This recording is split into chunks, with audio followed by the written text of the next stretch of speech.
তুমি কি কখনো ভেবেছ আমরা যে প্রতিদিন হেডফোন ব্যবহার করি এটা কে প্রথম বানিয়েছিল আর এটা শুরুতে কেমন ছিল? আজকের এই ছোট্ট ভিডিওতে আমরা জানব হেডফোনের চমকপ্রদ ইতিহাস। হ্যালো বন্ধুরা, তোমরা দেখছো ইউটিউব বাবা 10K। আজ আমরা জানব হেডফোনের জন্ম কিভাবে হলো।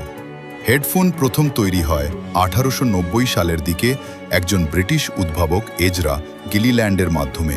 তখন কিন্তু এটা মিউজিক শোনার জন্য ছিল না, এটা ব্যবহার করা হতো টেলিফোন অপারেটরদের জন্য।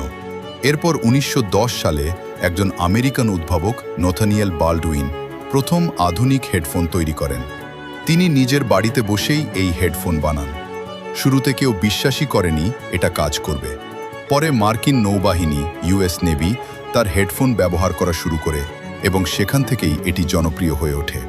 তখনকার হেডফোন ছিল বিশাল আর ভারী, আজকের মতো ছোট বা স্টাইলিশ না। আজকের দিনে আমরা যেসব হেডফোন ব্যবহার করি, যেমন ব্লুটুথ, ওয়্যারলেস, নয়েজ ক্যান্সেলিং, এসব অনেক উন্নত প্রযুক্তির ফল।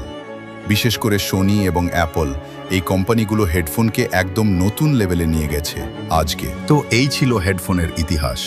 একটা ছোট্ট আইডিয়া থেকে শুরু হয়ে আজ এটা আমাদের জীবনের গুরুত্বপূর্ণ অংশ হয়ে গেছে।